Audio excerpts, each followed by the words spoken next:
Assalamualaikum warahmatullahi wabarakatuh. Halo mahasiswa kesehatan seluruh Indonesia. Perkenalkan, nama saya Novriadian Rojakian STRKes. Saya lulusan dari jurusan Kesehatan Lingkungan Poltekkes Kemenkes Surabaya tahun 2020.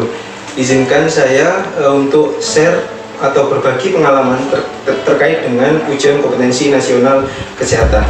Mungkin teman-teman di sini bertanya-tanya terkait dengan bagaimana sih tips and trik dalam menghadapi ujian kompetensi nasional. Nah, pertanyaan yang pertama mungkin kendala apa saja? Nah, kendala yang mungkin dapat teman-teman rasakan mungkin ketika hari H, yaitu yang pertama kurangnya mengetahui terkait dengan sistem tes dari ujian kompetensi nasional. Kemudian yang kedua, kurangnya latihan dalam mengerjakan soal-soal di dalam PC atau laptop. Kemudian yang ketiga adalah kurangnya menguasai materi yang telah kita pelajari selama mata kuliah.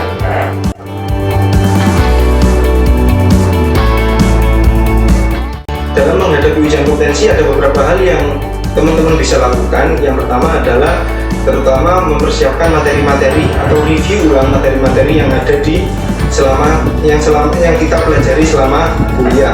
Yang kedua, teman-teman juga bisa mengadakan atau membuat suatu kelompok diskusi atau fokus group discussion dengan teman-teman sekelas atau teman-teman satu jurusan untuk saling bertukar pikiran, saling diskusi terkait dengan materi-materi yang sangat sulit atau yang susah untuk dipecahkan.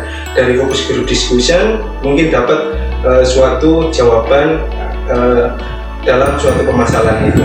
Kemudian yang ketiga, jangan lupa teman-teman mengikuti tryout ujian kompetensi nasional yang diadakan oleh organisasi profesi masing-masing, karena dengan tersebut kita dapat mengenal sistem ujian yang ada di ujian kompetensi nasional secara serentak, sehingga ketika pada hari H kita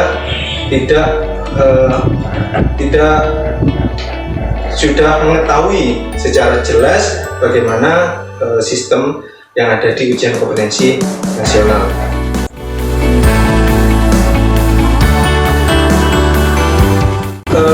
Tips and trik untuk mengerjakan soal ujian kompetensi nasional. Nah, yang pertama, teman-teman bisa mencermati alur soal yang dimaksud yang untuk studi kasus, baik studi kasus maupun pertanyaan. Yang kedua, teman-teman bisa menandai apabila teman-teman merasa ragu dalam menjawab suatu pertanyaan dengan menekan tombol tertentu, sehingga nantinya ketika sudah selesai teman-teman bisa review ulang untuk pertanyaan-pertanyaan yang kalian ragu.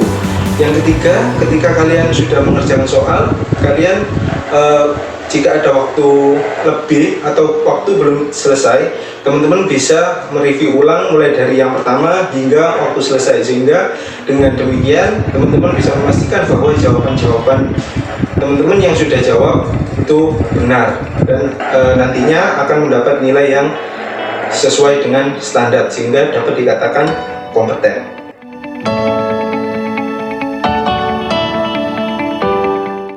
Pesannya adalah ujian kompetensi ini adalah merupakan suatu step atau tahapan yang penting, karena ketika kita melewati ujian kompetensi nasional ini dibutuhkan suatu usaha yang maksimal, karena ujian kompetensi nasional ini sangat penting untuk proses-proses atau tahapan-tahapan selanjutnya, misalnya untuk melamar pekerjaan, kemudian untuk mendapatkan surat tanda registrasi, dan untuk persyaratan administrasi kebutuhan yang lainnya. Kemudian kesannya, menurut saya ujian kompetensi nasional ini sangat berkesan karena memiliki dampak positif yang sangat banyak. Misalnya semakin eratnya hubungan antar satu kelas, kemudian untuk review materi, kita mereview ulang materi sehingga kami merasakan bahwa menghadapi ke dunia kerja akan lebih siap nantinya. Harapannya rekan-rekan sekalian, teman-teman sekalian yang mengikuti ujian kompetensi nasional tahun 2021 dapat lulus 100% sehingga dilancarkan step-step yang selanjutnya. Mungkin itu dari saya. Terima kasih atas perhatiannya. Wassalamualaikum warahmatullahi wabarakatuh. Assalamualaikum warahmatullahi wabarakatuh. Salam sejahtera untuk kita semua. Salam sehat. Perkenalkan, nama saya Chandra Pratama Maulida. Saya alumni Poltekkes Kemenko Surabaya dari D3 Prodi Kesehatan Lingkungan Kampus Surabaya dengan tahun lulusan yaitu tahun 2014. Saya memiliki pengalaman di bidang organisasi, yaitu yang pertama di Kampus Kesehatan Lingkungan sendiri sebagai pengurus UKKI, yang kedua di lingkungan Poltekkes Kampus Surabaya sendiri yaitu sebagai pengurus Badan Eksekutif Mahasiswa, dan di UKMKI. Lalu selanjutnya di skala nasional saya mewakili mahasiswa Poltekkes Kampus Surabaya di Forkompi serta Forum Silaturahmi Lembaga Dakwah Kampus Indonesia. Saat ini saya bekerja di Rumah Sakit Bayangkara Pusdik Brimob Watukosek Pasuruan, serta saya juga bekerja sebagai konsultan lepas untuk dokumen lingkungan atau kajian lingkungan untuk AMDAL atau GOLPL pada rencana usaha dan atau kegiatan.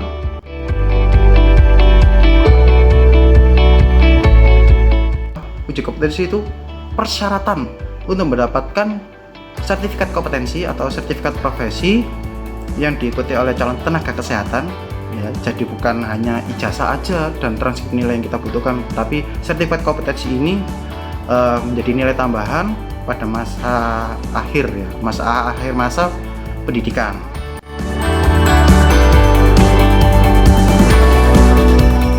Tujuan dilaksanakan kompetensi yaitu untuk mencapai standar kompetensi.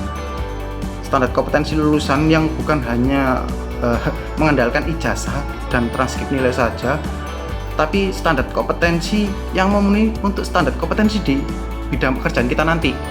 Ya, jadi standar kompetensi sesuai dengan kompetensi kerja nanti, bidangnya masing-masing.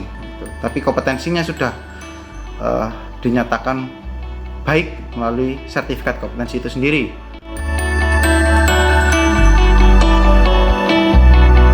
Bagaimana tahap untuk mendapatkan lisensi praktik sendiri? Ya, lisensi praktik itu panjang prosedurnya.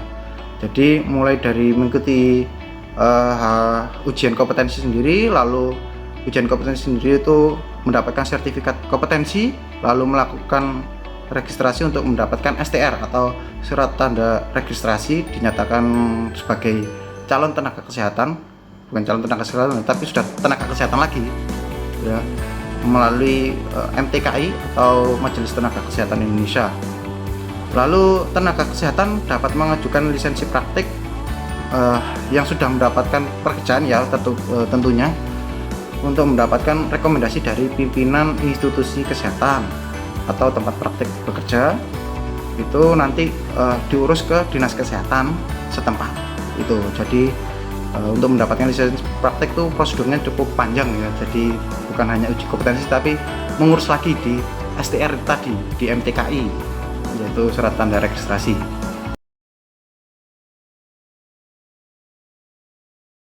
Bismillahirrahmanirrahim. Assalamualaikum warahmatullahi wabarakatuh. Mohon izin perkenalkan, saya nama Ferry Kriswandana, SST MT. Saya sebagai Ketua Jurusan Kesehatan Lingkungan Poltekkes Kemenkes Surabaya, yang mana pada kesempatan kali ini saya akan membagikan kiat dan juga trik upaya bagi calon peserta uji kompetensi supaya bisa sukses di dalam pelaksanaan uji kompetensi pada tahun 2021 yang akan datang.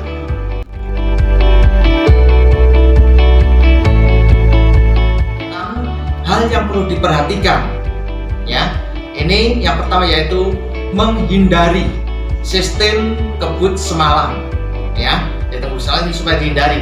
Jadi belajar ini sudah dimulai sejak dini, sejak semester pertama sampai dengan semester akhir, karena kompetensi atau isi soal yang akan disampaikan, yang akan disuguhkan pada uji kompetensi ini adalah soal mulai dari masuk sampai dengan selesai perkuliahan ya. Kemudian yang kedua, supaya setiap peserta ini mempelajari mata kuliah tertentu, terutama yang diwajibkan, ya, yang diwajibkan atau yang akan diujikan pada uji kompetensi tersebut. Ya, oleh karena itu mau tidak mau, ya, kita harus tahu mata kuliah apa yang menjadi mata kuliah pokok yang akan diujikan.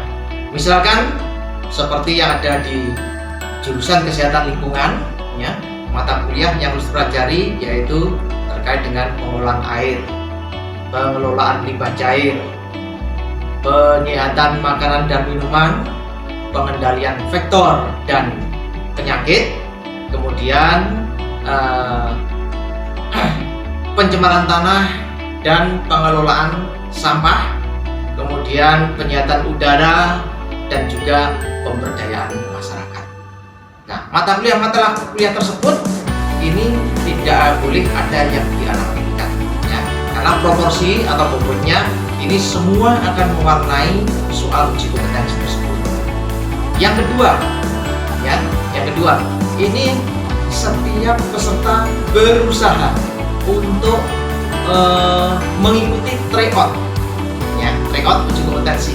Karena dengan tryout tersebut harapannya setiap peserta ini bisa mengalami dan mengenal secara langsung tentang model dan bentuk soal, bahkan justru substansinya, ya, karena tidak menutup kemungkinan bahwa soal yang di-tryoutkan itu nanti juga akan keluar pada uji kompetensi yang mendatang. Karena persyaratan soal uji kompetensi ini harus sudah pernah di-tryoutkan. Ya. Kemudian yang berikutnya, ya, setelah tryout, maka yang perlu dilakukan oleh peserta yaitu melakukan introspeksi, ya, terhadap hasil tryout yang telah dilalui. Ya, kalau itu hasil tryout, ya, saya kira apapun hasilnya ini dijadikan sebagai introspeksi, sebagai penilaian evaluasi diri. Artinya apapun hasilnya itu bukan merupakan suatu kegagalan, tapi itu adalah merupakan pengalaman yang harus diperbaiki pada masa uji kompetensi yang sebenarnya ke depan. Ya, oleh karena itu di sini diperlukan setelah tryout ini adanya kerjasama, ya, kerjasama apakah antar teman sejawat dan juga mungkin bisa minta bantuan oleh dosen-dosen terkait untuk melakukan pembahasan terhadap soal yang di-tryoutkan. Ya, jadi pada saat tryout sebaiknya masing-masing peserta ini bisa mengingat soal, model soal dan substansi soal apa yang telah di-tryoutkan, ya, sehingga nanti berikutnya dibahas, sehingga dengan demikian tidak terjadi imbas di dalam menjawab soal tersebut mana jawaban yang benar, ya.